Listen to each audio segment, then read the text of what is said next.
Dans l'épisode de Plus belle la vie du vendredi 22 octobre 2021, Franck, Jean-Charles Chagach-Bagnan, Naine revient toujours pas d'avoir surpris Delphine Rollin, dans le lit de Valentin. David, l'électricien n'arrive pas à tourner la page sur son ex, ce qui laisse Laetitia, Caroline Rioux, dubitative. En effet, Franck est sur le point de se marier à Kalia, Grace Libissa, dont il prétend être très amoureux.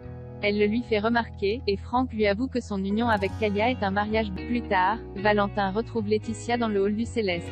Il lui présente ses excuses pour la veille, et lui demande si elle accepterait de servir du thé à Delphine et d'aller lui chercher des Phalaenopsis amabilis blanches. Accusant le coup, Laetitia accepte et sert Valentin et Delphine au lit.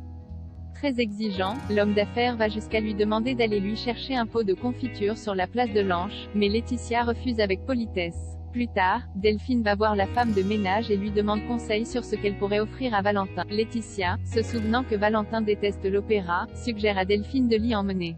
En fin de journée, Laetitia retrouve Franck devant le Céleste.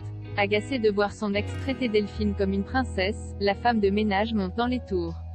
Elle finit par avouer qu'elle est jalouse de Delphine. Bilal et Nisma prennent la fuite de son côté. Bilal, KJEL Bennett, reçoit un appel d'Ambre, Déborah Leclerc. Le jeune homme veut revoir son ex-petite amie, mais Ambre lui explique qu'elle ne peut pas lui dire où sa famille, les Soubeyran, se cache. Elle lui fait remarquer qu'ils sont très différents, mais Abdel disparu. Bilal affirme que plus rien ne le retient chez lui. Ambre accepte de lui transmettre les coordonnées GPS de l'endroit où elle se trouve. Bauer, Stéphane Hénon, et Karim, Rachida Fassa, qui ont retrouvé la veste des Abdel, Marwan Béréni, tachée de sang, font venir la police sur les lieux de leur découverte. Dans le lac, les plongeurs trouvent une montre que Karim reconnaît aussitôt. Il s'agit de la montre des Abdel. D'ailleurs, elle porte ses initiales à l'arrière du cadran. Face à cette découverte et en l'absence de demande de rançon, Karim commence à imaginer le pire. Plus tard, Bauer rend visite à Alison, Mira Tilian, Nisma, Ella Philippe, et Bilal, KJEL Bennett, pour leur faire part des derniers avancements de l'enquête. En comprenant qu'Abdel est peut-être mort, Alison fond en larmes dans les bras du chef de la police. De leur côté, Nisma et Abdel s'inquiètent de ce qui va leur arriver. Bilal propose de partir plutôt que d'attendre que les services sociaux ne viennent les chercher, ce que sa sœur accepte. Sur le point de rejoindre Ambre, le jeune homme met en garde Nisma sur les croyances des Soubeyran.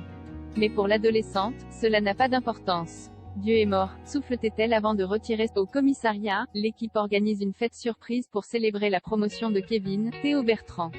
Touché, le jeune brigadier remercie ses collègues et dit avoir trouvé en eux une deuxième famille. Plus tard, Camille, Lisa Cipriani, intercepte Kevin devant le commissariat. Elle lui annonce lui avoir pardonné et lui demande de rester amis, mais le jeune brigadier n'est pas sûr qu'une amitié puisse fonctionner entre eux. Après sa conversation avec Kevin, Camille retrouve Jacob, Christophe Morillon, et lui demande de ne pas s'en prendre au jeune brigadier. Le tueur en série la met en garde contre Kevin, mais persuadée d'avoir encore une chance avec lui, Camille préfère que Jacob ne lui fasse pas de mal.